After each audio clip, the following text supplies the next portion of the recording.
Good morning everyone. இன்னைக்கு நம்ம ECE third இயர்ல உள்ள first paper computer hardware servicing and networking உடைய மாடூல் 5 பார்க்க போறோம். இந்த செஷன்ல நம்ம பார்க்க போற டாபிக் மல்டி கோர் ப்ராசஸர். ஏற்கனவே நம்ம மாடூல் 4ல என்ன பார்த்திருக்கோம் அப்படின்றது ஒரு சின்ன ரீகால் பண்ணிக்கலாம். பவர் சப்ளைனா என்னன்றதையும் எஸ்எம்பிஎஸ் அப்படின்றதுனா என்னதுன்றதையும் பார்த்திருக்கோம். அடுத்ததா என்னென்ன டைப்ஸ் ஆஃப் டிரைவ்ஸ் வந்து கம்ப்யூட்டர் சிஸ்டத்துல இருக்குன்றதையும் நம்ம பார்த்திருக்கோம். இன்னைக்கு செஷன்ல நம்ம மாடூல் 5ல பார்க்க போற கண்டென்ட்ஸ் என்னன்னு பாத்தீங்கன்னா மல்டி கோர் ப்ராசஸர்னா என்ன அப்படின்றதையும் என்னென்ன டைப்ஸ் ஆஃப் கோர் இருக்கு அப்படின்றதையும் நம்ம பார்க்க போறோம்.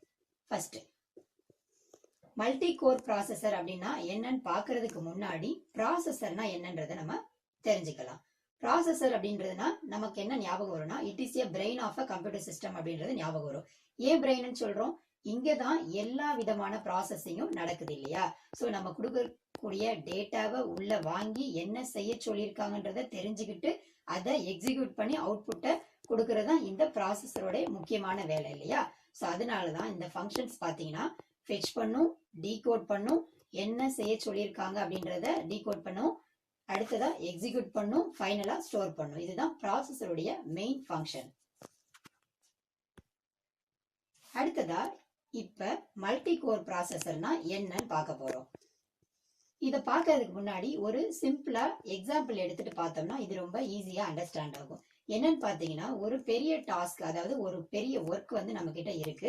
அந்த ஒர்க்கை வந்து செய்யறதுக்கு நம்ம வந்து ஒரு சிங்கிள் பர்சன் மட்டும் ஹேண்டில் பண்றோம். அவங்க வந்து அந்த ஒர்க்கை பார்த்தாங்க அப்படின்னா என்ன நடக்கும் அப்படின்னா அந்த ஒர்க்கை கம்ப்ளீட் பண்றதுக்கு ஆகக்கூடிய டைம் வந்து ரொம்ப அதிகமா எடுத்துக்கும். அதே மாதிரி அந்த ஒர்க்கோட பினிஷிங் வந்து எப்படி இருக்காதுன்னா எஃபிஷியன்டாவும் இருக்காது இல்லையா? இதே சேம் டாஸ்கை நம்ம என்ன பண்றோம்னா இன்னும் 2 பேருக்கு ஷேர் பண்ணி கொடுத்து அந்த டாஸ்கை பண்ண வச்சோம் அப்படின்னா என்ன நடக்கும்? அந்த டாஸ்க் வந்து 2 பேரோ இல்ல 3 பேரோ ஒரே டைம்ல செய்வாங்க. அப்ப என்ன ஆகும்? அந்த டாஸ்க் முடிக்கக்கூடிய டைம் வந்துட்டு ரொம்ப கம்மியாகும். அந்த ஒர்க்கும் எப்படி இருக்கும்? எஃபிஷியன்டா இருக்கும். இதை பேஸ் பண்ணி தான் இந்த மல்டி கோர் ப்ராசஸர் இருக்கு. இதுல பாத்தீங்கன்னா இந்த செகண்ட்ல கொடுத்திருக்க டயக்ராம் பாத்தீங்கன்னா உங்களுக்கு தெரியும். அதுல என்ன இருக்குன்னா 4 கோர் இருக்கு. இந்த கோருன்றது என்னன்னா ஒரு single chip micro processor chip இருக்கு இல்லையா? அதுல உள்ள 4 ப்ராசஸர் தான் என்ன சொல்றோம்? இந்த மல்டி கோர் ப்ராசஸர் சொல்றோம். இந்த மல்டி கோர் ப்ராசஸர் எதுக்கு யூஸ் ஆகுது அப்படின்னு பாத்தீங்கன்னா பெர்ஃபார்மன்ஸ் வந்து பெட்டரா இருக்கும். அதனால இந்த மல்டி கோர் கான்செப்டுக்கு நம்ம போகிறோம். இதே விஷயத்த நம்ம ஒரு சிம்பிள் ப்ராப்ளத்தை வச்சு நம்ம எக்ஸ்பிளைன் பண்ணிக்கலாம். என்னன்னு பாத்தீங்கன்னா மேல சிம்பிள் ப்ராப்ளத்தை மல்டிப்ளிகேஷன் பண்றதுக்காக ஒரு 4 டேட்டா கொடுத்துருக்கோம் இல்லையா? சோ இந்த ஆக்ஷன் வந்து சிங்கிள் கோர் ப்ராசஸர்ல எப்படி நடக்குது, மல்டி கோர் ப்ராசஸர்ல எப்படி நடக்குதுன்றத பார்ப்போம். ஃபர்ஸ்ட் சிங்கிள் கோர் ப்ராசஸர் பாத்தீங்கன்னா அந்த டயக்ராம்ல தெரியும் ஒரே ஒரு சிபியூக்குள்ள ஒரே ஒரு கோர் தான் இருக்கும். இப்போ இங்க ஒவ்வொரு ஸ்டெப்பா நடக்குது. ஃபர்ஸ்ட் ஸ்டெப்ல என்ன நடக்குதுன்னா ஃபர்ஸ்ட் 2 டேட்டாவை மல்டிப்ளை பண்ணி அதுக்குரிய ஆன்சர் வந்து ப்ரொடியூஸ் ஆகுது. அதுக்கப்புறம் செகண்ட் ஸ்டெப் என்ன நடக்குதுன்னா ஃபர்ஸ்ட் ஸ்டெப் உடைய ஆன்சரை எடுத்துக்கிட்டு தேர்ட் டேட்டாவை என்ன பண்ணுது? மல்டிப்ளை பண்ணுது. அங்க ஒரு ரிசல்ட் வந்துட்டு ப்ரொடியூஸ் ஆகுது. தேர்ட் ஸ்டெப் எடுத்துக்கிட்டோம் அப்படின்னு பாத்தீங்கன்னா செகண்ட் ஸ்டெப் உடைய ஆன்சரையும் கடைசியா இருக்கக்கூடிய எலமெண்ட்டை எடுத்து என்ன பண்ணுது? மல்டிப்ளை பண்ணிட்டு ஃபைனல் ஆன்சரை இங்க கொடுக்குது. அப்ப இந்த சிங்கிள் கோர் ப்ராசஸர்ல சிம்பிளா எத்தனை ஸ்டெப் தேவைப்படுது? 3 ஸ்டெப் வந்து நமக்கு தேவைப்படுது இந்த ப்ராப்ளத்தை நம்ம சால்வ் பண்றதுக்காக. இதே ப்ராப்ளத்தை மல்டி கோர் ப்ராசஸருக்கு கொண்டு போனோம்னா அங்க எப்படி நடக்குதுன்றத பார்ப்போம். அடுத்த டயக்ராம் பாத்தீங்கன்னா உங்களுக்கு தெரியும். அங்க சிபியூக்குள்ள 2 கோர் இருக்கு. சோ இதுதான் வந்து மல்டி கோர். மோர் தென் 1 கோர் இருந்துச்சுனாலே அதை வந்து மல்டி கோர்னு சொல்லலாம். நம்ம ஃபர்ஸ்ட் ஸ்டெப்லயே கோர் 0வும் ப்ராசஸ் பண்ண ஆரம்பிக்குது. அதே சேம் டைம்ல கோர் 1ம் ப்ராசஸ் பண்ண ஆரம்பிக்குது. அப்ப நம்ம செகண்ட் ஸ்டெப்புக்கு போகும்போது என்ன கிடைக்கும்னா ஸ்டெப் 1ல கோர் 0 உடைய அவுட்புட்டும் கோர் 1 உடைய அவுட்புட்டும் எடுத்து 2ஐயும் மல்டிப்ளை பண்ணோம்னா ஃபைனல் ஆன்சர் நம்ம அரைவ் பண்ணிக்கலாம்.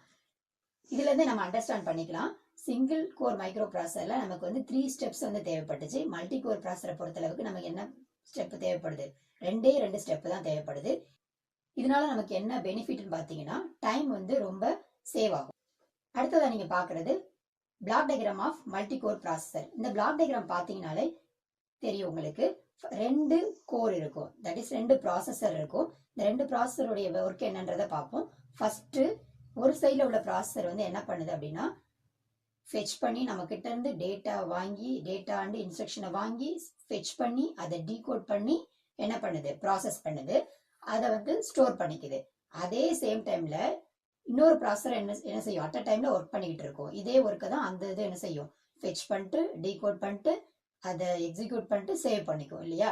ஸோ ஒரே டைம்ல 2 டாஸ்க் உள்ள வருதுன்னு வச்சுக்கோங்க. அப்ப என்ன நடக்கும், அதே சேம் டைம்ல அந்த டாஸ்க் எடுத்துக்கிட்டு 2 ப்ராசஸர் ஒர்க் பண்ணிட்டு நமக்கு அவுட்புட்டை ஈஸியா வேகமா ப்ரொடியூஸ் பண்ணி கொடுக்கும். இதுதான் இதோட மெயின் அட்வான்டேஜ். இதுல பாத்தீங்கன்னா L1 L2 அப்படின்னு சொல்லி இருக்கும். இது என்னன்னு பாத்தீங்கன்னா L1 அப்படின்றது என்ன, டிஸ்ட்ரிபியூட்டட் மெமரி, அதாவது இந்த ப்ராசஸருக்குரிய ஓன் மெமரி தான் வந்து L1. அதே மாதிரி L2 அப்படின்றது என்னன்னா ஷேர்டு மெமரி. இது என்ன அப்படின்னு பாத்தீங்கன்னா 2 ப்ராசஸருக்கும் காமனா உள்ளதான் வந்து L2 மெமரி, அது வந்து ஷேர்டு மெமரி. அடுத்தது நம்ம பார்க்கக்கூடியது வந்து கம்பேரிசன் ஆஃப் டிஃபரெண்ட் ஆர்கிடெக்சர். இதுல பாத்தீங்கன்னா சிங்கிள் கோர் ஆர்கிடெக்சர் என்ன இருக்குன்னு பாத்தீங்கன்னா ஒரு CPU இருக்கு. அந்த சிபிக்குள்ள என்ன இருக்குன்னா எக்ஸிகியூஷன் யூனிட்டும் சாட்ச் மெமரியும் இருக்கும். இது வந்து நத்திங் பட் மெமரி தான். ஸோ இது மல்டி கோர் ஆர்கிடெக்சர் போகும்போது என்ன அப்படின்னா 2 ப்ராசஸர் இருக்கும், 2த்துக்கும் தனித்தனியா எக்ஸிகியூஷன் யூனிட் கேட்ச் மெமரி இருக்கும். ஸோ இதுதான் வந்து இந்த ஆர்கிடெக்சர் நம்ம சொல்றோம். Each core or CPU consists of its own set of execution unit and chassis. அடுத்தது நம்ம என்ன பார்க்க போறோம்னா ப்ராசஸர்ல உள்ள மெமரி டைப்ஸ் என்னன்றதை பார்க்க போறோம். ஆல்ரெடி நம்ம பிளாக் டயக்ராம்ல மென்ஷன் பண்ணோம் இல்லையா, distributed memory, shared memory mention பண்ணோம் இல்லையா, அதே கான்செப்ட் தான் இங்கே வரும். இந்த ஃபர்ஸ்ட் டயக்ராம் பாத்தீங்கன்னா உங்களுக்கு தெரியும், 2 ப்ராசஸர் இருக்கு. 2 ப்ராசஸருக்கும் எக்ஸிகியூஷன் யூனிட் என்னவா இருக்கு, தனித்தனியா இருக்கு. ஆனா கீழே உள்ள அந்த மெமரி யூனிட் என்னவா இருக்கு, ரெண்டுமே ஷேர் பண்ணி எடுத்துக்குது, 2 ப்ராசஸருக்கும் காமனா இருக்கு. So in this model there is one common shared memory for all processor. இதுக்கு பேரு என்னன்னா ஷேர்டு மெமரி கான்செப்ட்.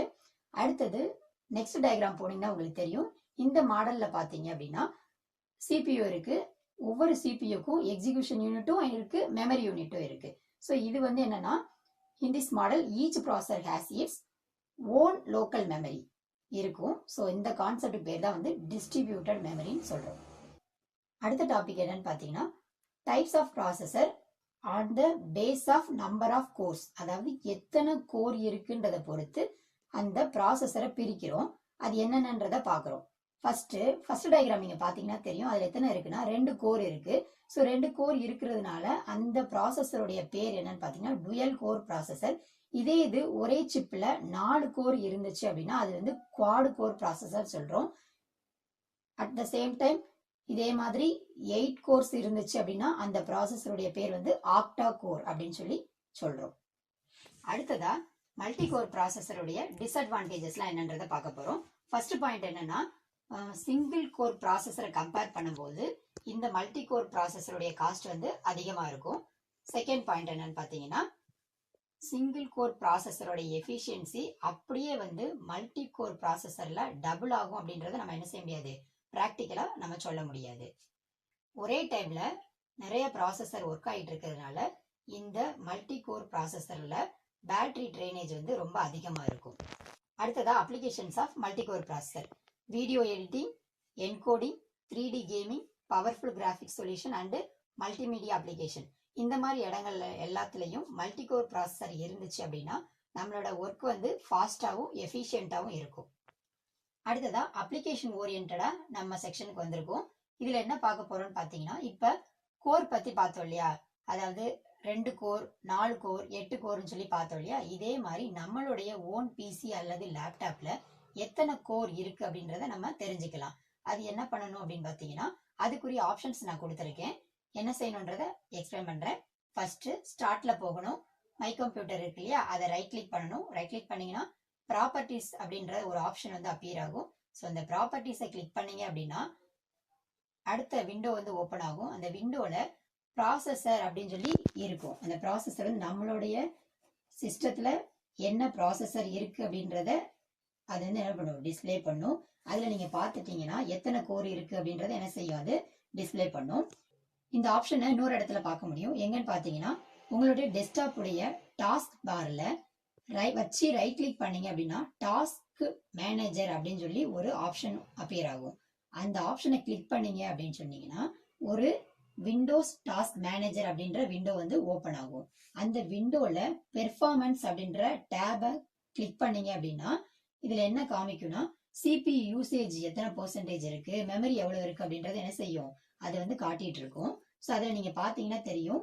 இப்போ நான் இங்கே காட்டியிருக்கக்கூடிய இந்த ஸ்லைடில் என்ன இருக்குன்னு பார்த்தீங்கன்னா 2 கோர் இருக்கு. அதனால அதில் வந்து 2 பாக்ஸ் மாதிரி காமிக்குது. ஃபர்ஸ்ட் நான் வந்து ரெட் கலர் காமிச்சிருக்கேன் இல்லையா, அது வந்து என்னது 2 கோர்.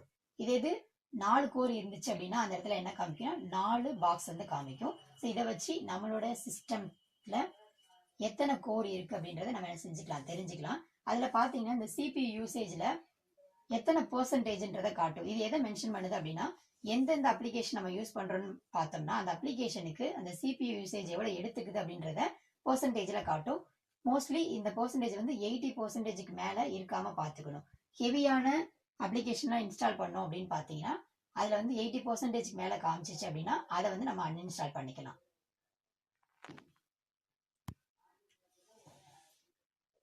ஃபைனலி இந்த மாடல் 5ஓட கன்க்ளூஷன் பார்ட்டுக்கு நம்ம வந்துட்டோம். இந்த மாடல் 5ல நம்ம என்ன பார்த்துருக்கோம்னா மல்டி கோர் ப்ராசஸர்னா என்னன்னு பார்த்துருக்கோம், அதோட அப்ளிகேஷன்ஸ் பார்த்துருக்கோம், அடுத்ததா என்னென்ன டைப்ஸ் ஆஃப் கோர் இருக்கு அப்படின்றத பார்த்துருக்கோம். அடுத்ததா அப்ளிகேஷன் ஓரியன்டா நம்மளோட பிசியில அல்லது லேப்டாப்ல எத்தனை கோர் இருக்கு அப்படின்றத பார்க்கறதுக்கு ஒரு ஆப்ஷனை நம்ம தெரிஞ்சிருக்கோம். அடுத்ததா மாடல் 6ல நம்ம பார்க்க போற டாபிக் என்னன்னு பார்த்தீங்கன்னா பிரைமரி மெமரி அப்படின்னா என்னன்றதையும் கேட்ச் மெமரி அப்படின்னா என்னன்றதையும் நம்ம பார்க்க போறோம். தேங்க்யூ.